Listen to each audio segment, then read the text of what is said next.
Yo, yo, how's it going? Daniel Kaplan here. So, really quick, I absolutely fucking hate every single Section 8 guru because most of these guys are fucking idiots. So, in this video, I'm going to be literally just running through the full A to Z.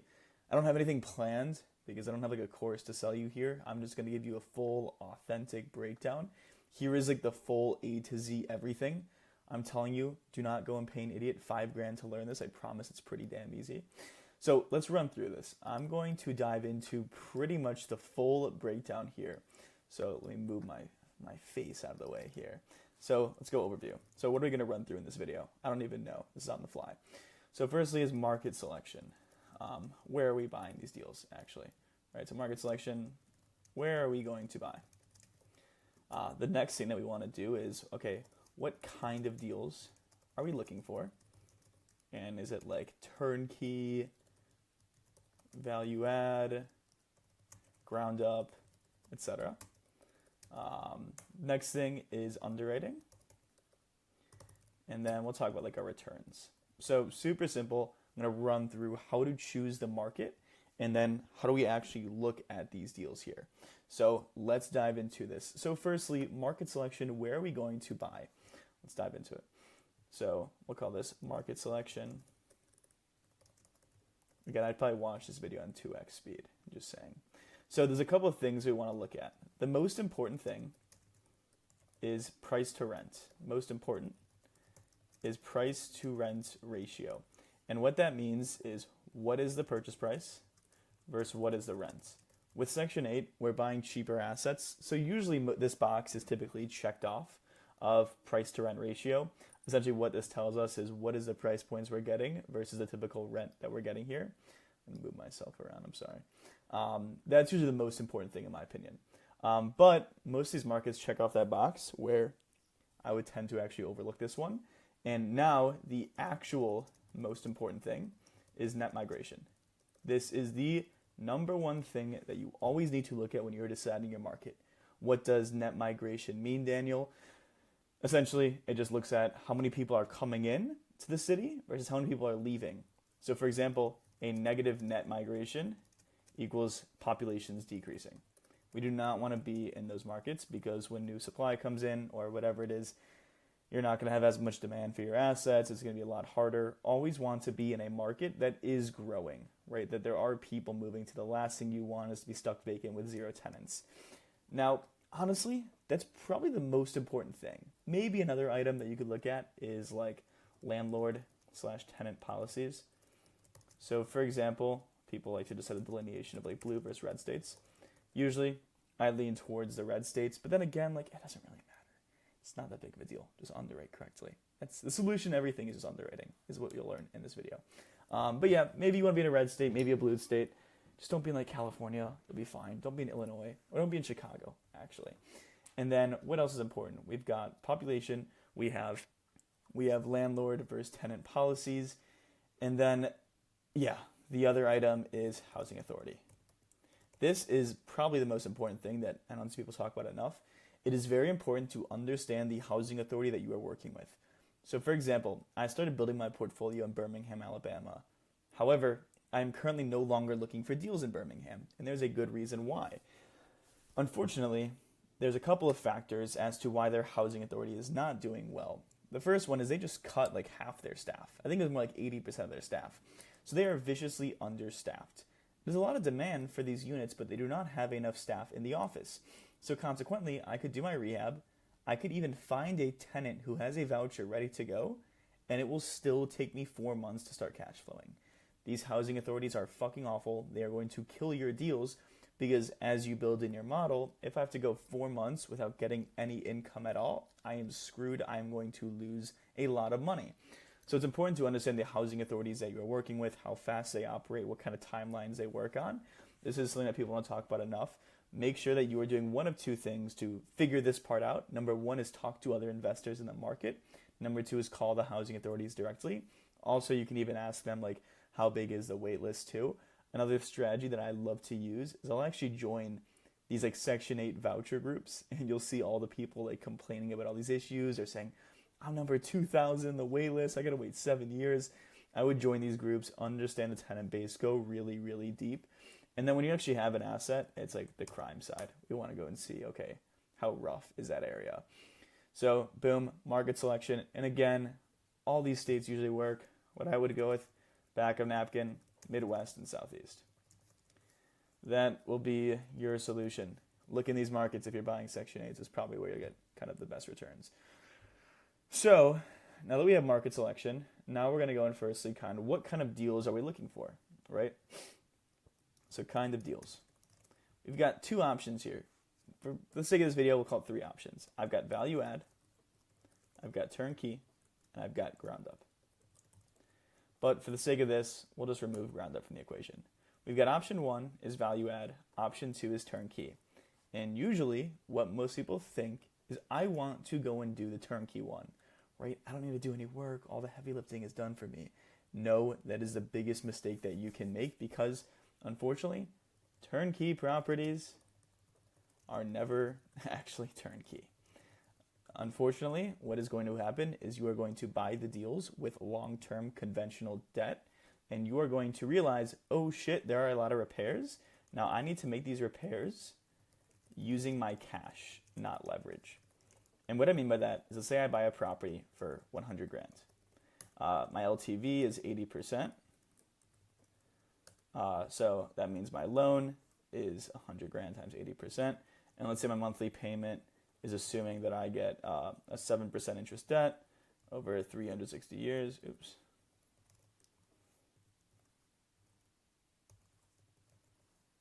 So really quick, that is my monthly payment, and my equity I need to bring is a difference. Again, super simple math.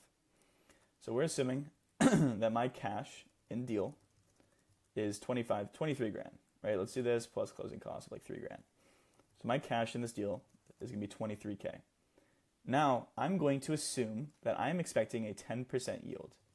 I'm expecting a 10%, cash on cash. So that means my cash flow per year is going to be 23K times that. 2.3 grand a year is what I'm expecting. So I'm buying this deal. I think it's turnkey. Great, my property does not need any work at all.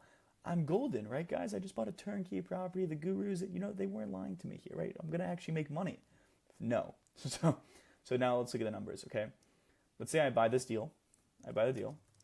And a couple things could happen. Option one is tenant turnover year one. Now, this doesn't even matter if it's value add or turnkey. But what happens if my tenant turns over year one, that means that I am now going to be vacant for that month. But then also, I'm probably going to have repairs of about 3 grand. So if my tenant decides to leave because maybe there were some issues with the property, maybe there were some plumbing issues, maybe the fix and flipper who sold me this property didn't do good work, and when that tenant leaves, they mess up the unit, but I uncover 100 more issues, I'm going to have to pay 3 grand in tenant turnover. So in reality, I actually lost money year one because I thought I was going to cash flow 2.3K a year, but boom, end of the year, I went and had to write a 3 grand check. So I actually lost money year one. Now, option two is I've got a big repair I did not foresee. Let's say, for example, the electric is 100 years old, or my HVAC has a 2-year useful life, or whatever it is, I deal with a big expense at any point in the first 1 or 2 years for, let's say, $3,000. Again, I just lost all of my cash flow. I thought I was buying a turnkey asset, but I did not. I had repairs that I did not know of because I did not buy a good asset. So this is why I always recommend never buy turnkey properties. Remember, turnkey does not equal turnkey. And the reason why this 3 grand figure is so important is because I already have my conventional debt in place. As we saw, 80% LTV, this is long-term fixed debt for the next 30 years. So I probably have a 7-year prepayment penalty. So I have this long-term debt in place. So if a repair comes up, I am not using my repair budget. I have to go and pull cash out of my bank account to make this repair, which it will take me 1 year to recoup that capital. So this is why I always recommend never buying turnkey properties. And I realized I didn't add this. I want to write common misconceptions of Section 8. So as we determine, misconception 1 is A turnkey, this is called the Daniel Cardinal Sins of Section 8. Hashtag don't buy courses, okay? Here we go, getting creative here, all right? Come on. So, cardinal sin number 1, turnkey property is never actually turnkey. Do not make repairs with capital.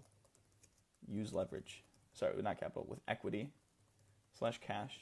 Use leverage. Yeah, so that's number 1, right? That is the biggest mistake I see people make. Instead, I would rather do a value add deal. And the reason why is because I want to knock out all of the large capital expenditures with leverage instead of using my equity. So what are the main items to look for, right? These are called CapEx items. These are the big ticket, high expense items. Number 1 is going to be your plumbing. Number 2 is your electric. Number 3 is your HVAC. Number 4 is your roof. Number 5 is your foundation, right? These are the 5 biggest expenses that will be anywhere from 2 to 20K, AKA deal killers. These are the most important things.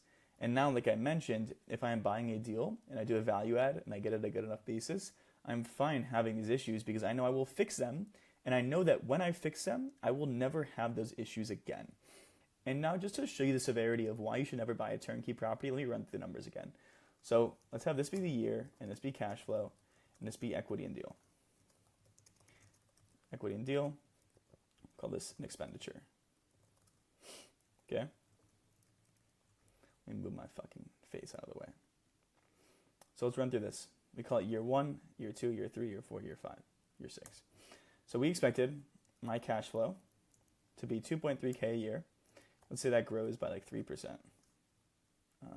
Times 1.03. Now let's call this total. Okay. Now let's say I bought this turnkey. All right, that's for the sake of this model, what we're doing here. We are looking at turnkey deals. Okay? Give me a second. Let me make this easier to see. Okay. So now, let's say year 1, right, what happens?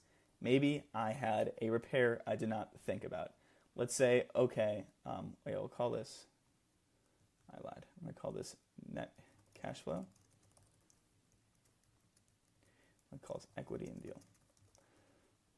So, my equity in the deal, as we know, is 23K. And let's go cash, we'll call it COC. Okay, let's dive into it. So let's say, year 1, I didn't realize, oh no, taking 2 steps back. There's a key term that I like to call useful life. And when I look at these 5 things, you need to consider what is their useful life. And what that means is how long will these things last before I have issues, right? Let's say my useful life, given they're aged / old, maybe my plumbing has 3 more years left. Maybe my electric has only 1 year left. Maybe my HVAC has 5 years left and my roof has 6 years left. My foundation's fine, right? And my plumbing, if I have that issue, I know it's going to cost me $2,000. If I have an issue with my electric, I know it'll be $3,000. If my HVAC has an issue, I know it's going to cost me $6K. And my roof, let's say $8,000. Right? So these are the expenditures that we might see. But let's say for the sake of this, my HVAC is fine. Let's say I just got a new HVAC, right? I lied. New HVAC in the house. Amazing, right? We're excited now. So let's run through these expenditures. So year 1, I think I'm excited, right? Year 1, I've got no issues. Boom.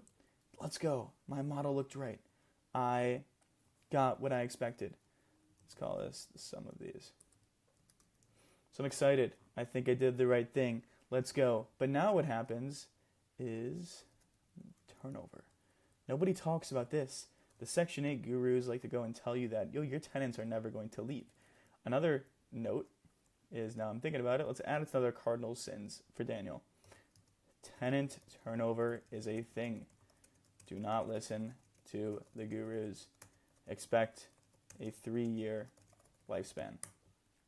What I mean is expect your tenant to only stay there for 3 years, and every time they leave, you have tenant turnover, which means I need to go and make all these fixes to make the property pretty again. That's going to cost me $2,000. So year 1, right? I'm ecstatic, right? I'm looking good. I got my cash flow. Okay, great, right? We're looking good now. But now year 2 happened. We realized, oh no, my electric. Let's put this as year 5 so I can model it in. I got 5 years left on my roof. But oh no, year 2, right? End of year 1, I get hit with a $3,000 bill. And unfortunately, no one's going to bail you out of that bill, right? You have to go and pay that. So I'll just do this. I like when this is red, so excuse me.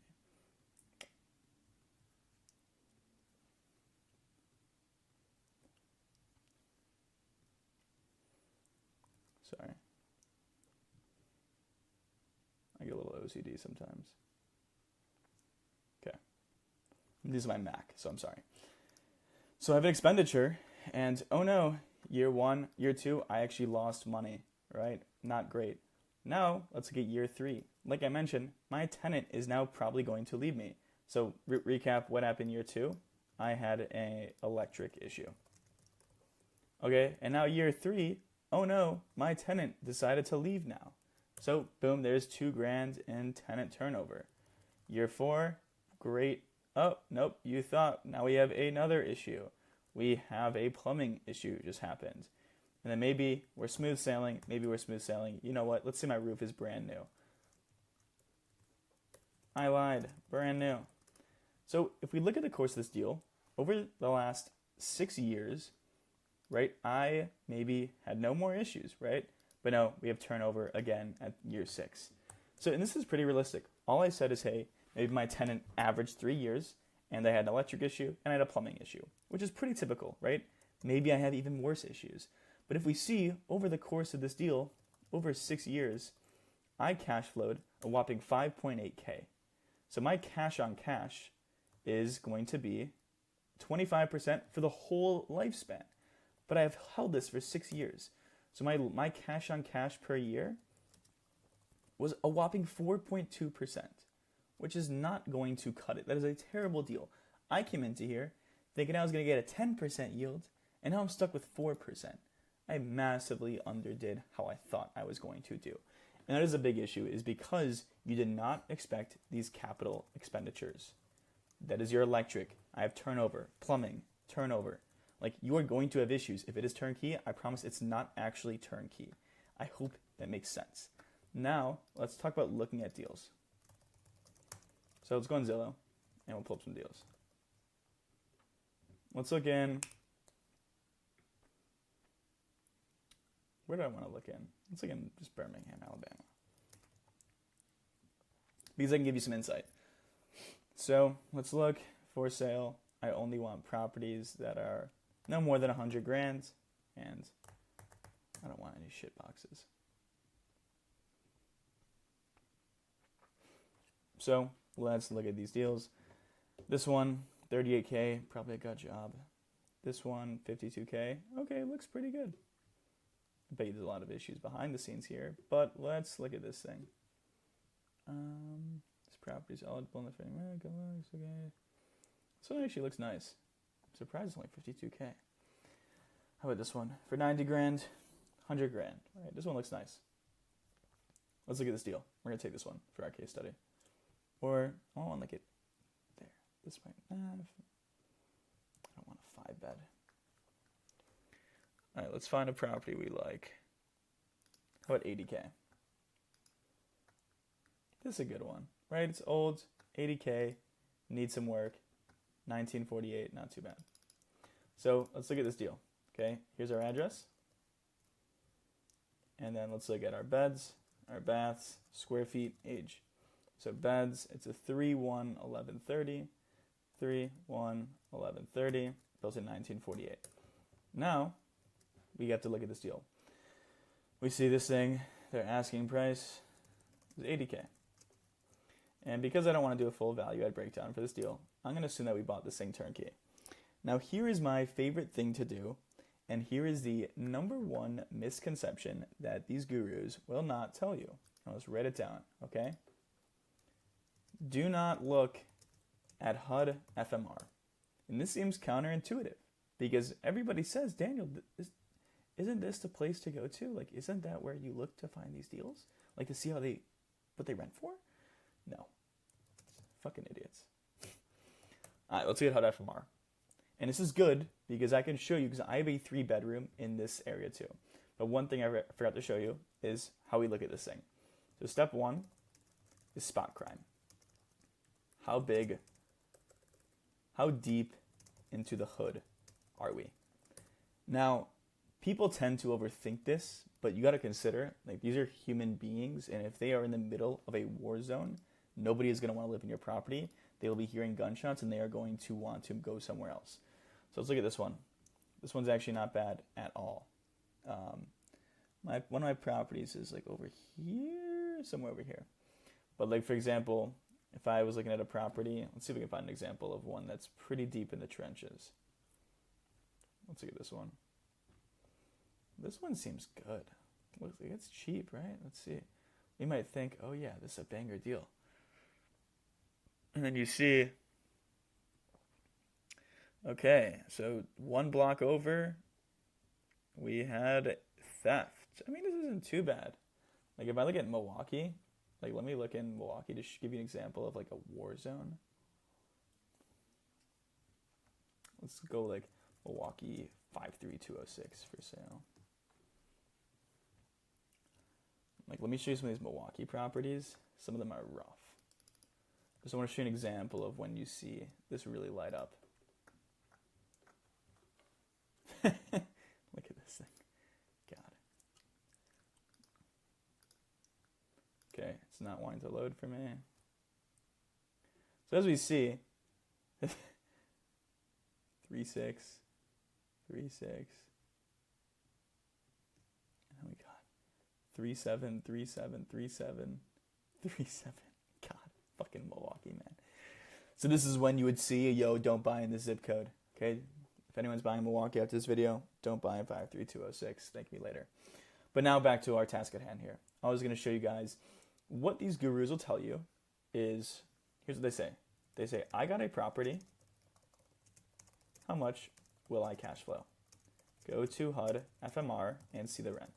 So what this site will tell you, which is true, there is truth behind it, is this is going to tell me what is the most that my property could rent for. So I'm in Jefferson County, and our property is a zip code of 35218. And I own in this zip code, so I know this market well. So they're saying that a 3-bed can rent for $1,290, which actually is pretty accurate. Usually the HUD FMR is wrong. So, like, for example, like 35208, I think it is, 35208. So this zip code, for example, tells you it's 1,300, when in reality it's not. But this is saying that I can rent for, in 35218, it's saying I can rent for $1,290. So it's saying that I can rent for $1,290. However, that is not true. I own assets in this market, and I have submitted requests saying I want to submit for this rental approval. Now, here's what the government's going to say. Here's what the housing authorities is going to tell you. They're going to say, Daniel, I'm paying your rent for you. Right? You are so lucky, Daniel. You are going to have zero risk collecting your rent because the government is paying for it. That is an amazing advantage, right? But what some people think part of this program means is I'm going to get a massive rent compared to what the market says. So for example, and you should go and do your comps yourself, but market rents in the area is not $1,290. It's like $1,150. So what the Section 8 housing authorities are going to tell you is they're going to say, Daniel, this property next door, it's the same property as yours. This is only renting for $1,150. I can only approve you for that much. And I'm going to pause this video and see if I have an email I can show you guys. Give me 1 second. So I gave up. I couldn't find it. But I have submitted rents saying to the housing authority, hey, I want to rent this to tenant A for $1,290. They'll say, no, Daniel. No, you're an idiot. Market rent is $1,150. So what these individuals will do who are buying these Section 8, oh yeah, I got to add this. Oh, I already added. Do not look at HUD FMR. So what all these gurus will tell you is they'll say, hey, you go to this website it's going to tell you just like that how much you're going to be able to rent this thing for. No, it is not. So there's a term that we like to call LTL, which is loss to lease. And this is the spread between like what you think market rent is versus what you actually get. So there's two ways to get your rent comps, your rent comp. Way number one is see actual rents. So go look at comps. Or option two is just apply a back of napkin loss to lease figure. So what I mean by this is, let's say I'm looking at this deal, right? This is Daniel's deal. So my purchase price is $80K. I've got closing cost, which will run me for like 2%. So my total costs is going to be 81.6. I'm going to go to the bank, and now guys, here's the underwriting part of this video. I realize I'm doing it in one thing. Looking at deals / underwriting. So before I dive into the underwriting, actually, as you can tell, like the first thing I did is one, I went and looked at the property, and then I went and grabbed spot crime. So I want to go and see, is this in the hood or is it not? And luckily, as we saw, this one wasn't too bad. But as we can tell, this property is going to need some work. Like this looks like, let's look at this. So as we see, some peeling over here, obviously discoloration, siding kind of looks like shit. And I don't know construction, guys. I don't pride myself on it. This discoloration there kind of scares me. These windows don't look too old. I mean, it doesn't look so bad. I mean, inside I can tell it's going to need some work. I can tell it's old. Let's see. I don't have too many pictures, but obviously we'll go and get an inspector to go check it out if we were to buy this deal. But now let's go and run the numbers on this thing, right? So I'm going to get a loan to buy this. Now, another thing I see people say is you're going to get an 85% LTV loan, little cash down. No, it's not going to happen here, guys, okay? So the challenge here is I know that this property, look at the walls here. You can see that they're intentionally not showing like the ceiling too. This property is going to need some work. So I'm probably going to have to put in maybe another $7K in repairs. So just something to think about. So now let's look at our loan terms, okay? Oops. What the fuck did I just do? Sorry. So loan terms, I'm going to have an LTV of 80%. I'm going to have an interest rate of probably 7.5%. My amort is going to be 30. So my payments on this thing are going to be this rate divided by 12 times this times 12 again. And then I take my purchase price times 80%. Boom. So let's look at our capital stack. So I'm going to have a loan of this figure times 80%. But what we don't realize is I have loan closing costs. So I'm actually going to have to probably pay 2% fees there. So times 0.98. Sorry, we'll do it like this for easier math. So now my equity in the loan, right, as we saw, it's this 80K minus this difference. But I need to pay closing costs in the property, closing costs in the loan, and my repairs and holding costs. Very important things to consider, guys. So closing costs, as we saw, was $1,600. My loan closing costs, they're probably going to charge like 2 points on this thing. So boom, repairs are going to be 7K, like I said. And then we'll call this like other costs really quick. Holding costs, I'm probably be vacant for 3 months. So what that means, I'm going to buy this property. I'm going to have to put in work. I told you the Birmingham Housing Authorities is fucking terrible. So I'm going to probably have to wait, let's say my timeline on this thing.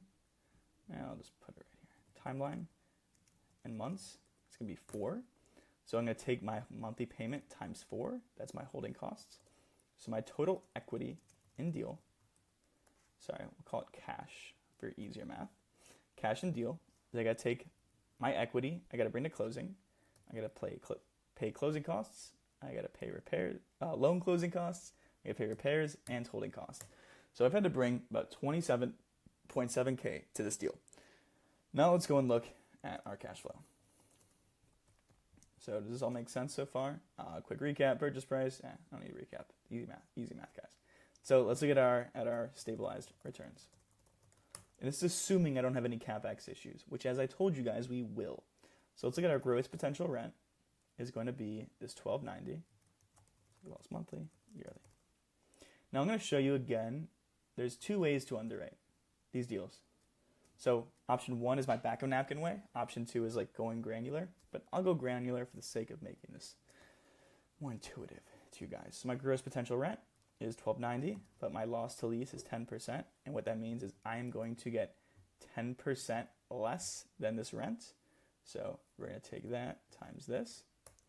And then I'm going to take my, I think this is called, and then we got vacancy, yeah, which is called 5%. So we're just allocating, it's 1 over 36. But we'll say 1 over 24. Let's call it 5%. Yep. So we have vacancy of 5%. So I do this minus this times 5%. And this gives me our effective gross income. Sorry, I'm doing this on Google Sheets, which I don't like to do. But let's see these numbers. So my effective gross income is this minus my lost lease, because I'm not going to get that, minus my vacancy. Okay, great. I'm expecting to get 1102 in effective gross income. Now I've got operating expenses. This thing costs me money. So firstly is PM. The next one's going to be repairs. Then we'll say taxes. Then we'll have insurance. And maybe we'll have like lawn care / other. So property management is going to run me for about 10%. My repairs will probably also be 10%. My taxes for the year are going to be about $800. Again, make sure you look this up and confirm this number. I just know Birmingham. And my insurance will probably be about $900 for the year. Again, make sure to confirm this. My lawn care and other stuff will be about $50. So now we take our PM. So boom, this. I have property management. I've got repairs. I've got my taxes. I've got my insurance. And I've got lawn care. So my total OPEX is going to be the sum of all these. This is, call this percent of EGI. So this is important stuff right here. I hope you paid attention to what this means. So what percent, I'm just going to put it over here just to make it easier. I'll call this percent of EGI. So the rule of thumb, when you buy a Section 8 rental property, these are rougher properties. So what we want to model is when we look at our effective gross income, we want to assume that anywhere for the sweet spot is 45 to 50% for Section 8. What this means is of this effective gross income, I'm expecting 45 to 50% of that to go towards my operating expenses. So in order to do that, I've got to inflate some of these figures.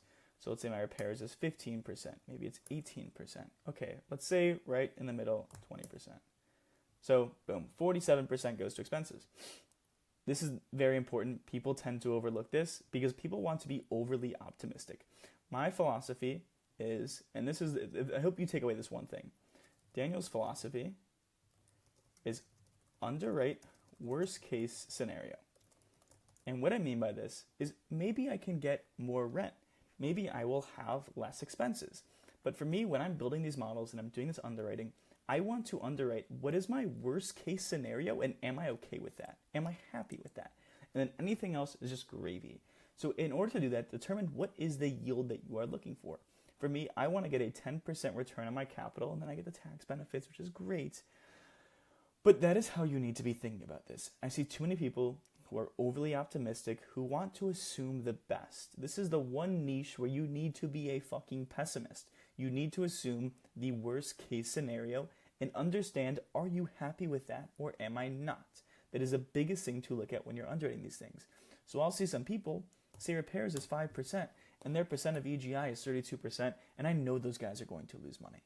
I can almost guarantee you they are going to lose money. They're going to be commenting on these gurus' videos saying, oh my God, I hate you. You lied to me. I didn't get this return. What the fuck, guys? Please always underwrite for worst case scenario. Underwrite doomsday, and am I okay with it? that is the philosophy when you were underwriting these deals. So now let's look at our net operating income here. I take my EGI less my OPEX. And then give me a second. Let me just annualize this stuff for you guys.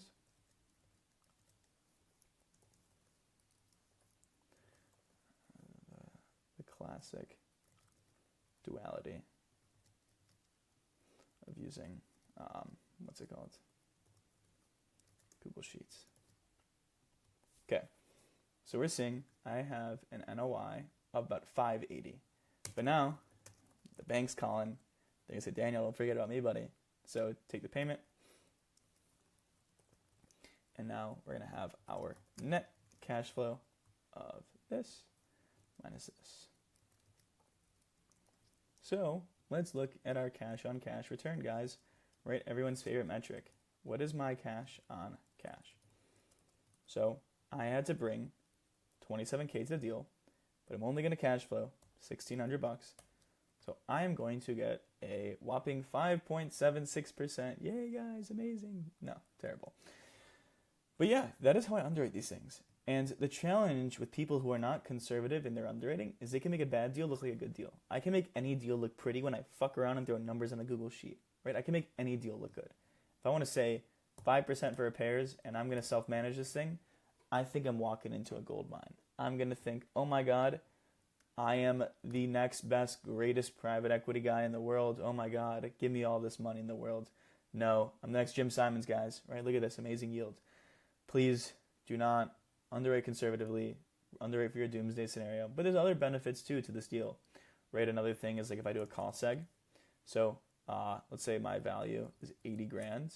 What I can do is I can go and now write off 20 grand of my taxable income. So yeah, I'm only getting a 5% yield, but what if my property appreciates? What if I get this cost seg savings? So there's other like metrics to take into consideration when you're looking at your yield on these deals.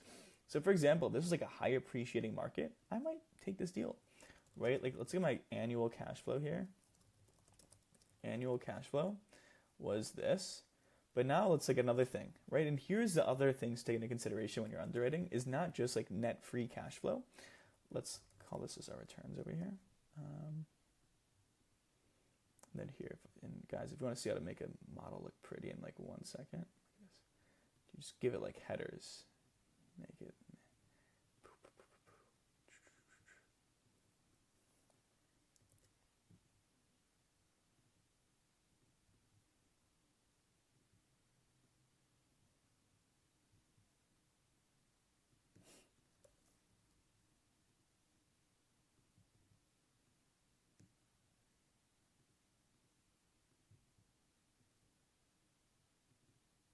You see now it kind of looks pretty, right?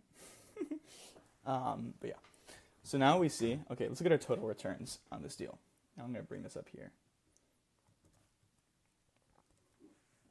Annual cash flow of this. Now, let's look at appreciation, right? I think my property is going to appreciate by, let's say, 5% a year, which is not going to happen. But let's say 5% a year.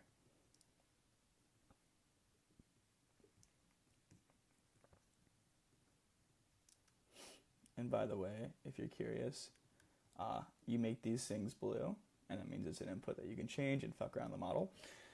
But let's look at our appreciation now. Okay, so I think this property is going to have a 5% appreciation. Okay, great. I just made an extra 4 grand in effective yield. Now let's look at my equity pay down. So I'm going to go and see how much of my mortgage did I pay down. So I take my rate.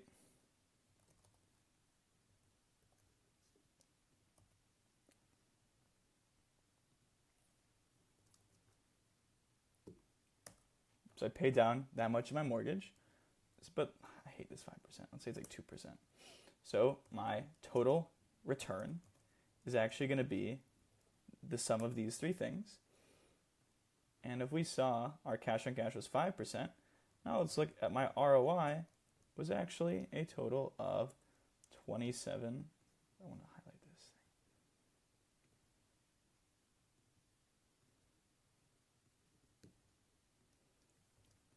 But now if we see, okay, great, I actually made a decent ROI and my tax savings are going to be,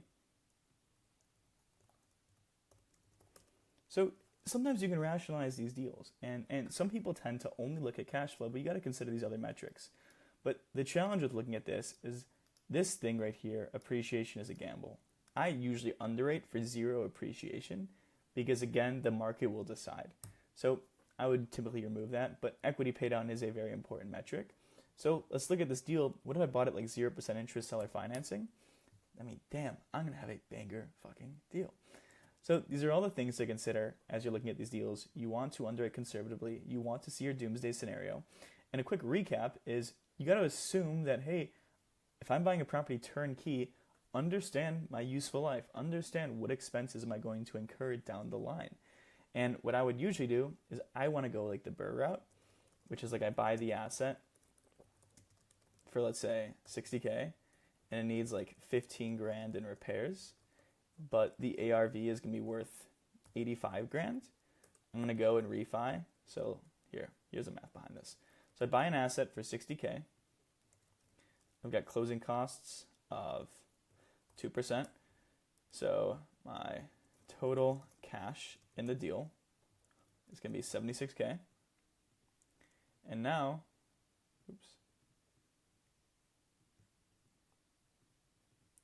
And then now I'm going to go, and my ARV on this thing is going to be 90 grand. And I'm going to refi at 80%. So my loan. So now my cash in deal is going to be only 4.2K. The BRRRR strategy is very powerful for two reasons. Why I like BRRRR. The number one is I get to knock out my repairs using leverage, not cash. Number two is I get to minimize my capital tied in deal. 3, remove the risk of error from previous owner. Because the reason when you buy these turnkey properties is you don't know how good they did at repairing these things. So why I like the BRRRR strategy is, imagine this deal where I had 4,200 and I thought I was only getting a 5.7% cash on cash. What if I only had 4 grand in this deal, right? Like what if I would have had a 37% cash on cash return and I go and save that much money in taxes. The BRRRR strategy is the only way that you should be buying these deals. I'll probably make this next video on like diving into numbers of the BRRRR, but that is why it's powerful. That is why you need to understand the difference. But quick recap, like don't overthink the market side. Just make sure it's a good price rent ratio. Make sure you're actually going to cash flow. Make sure there's a positive net migration so that your population is not decreasing. Maybe go in a red state. Maybe ignore the blue ones just for like other restrictions.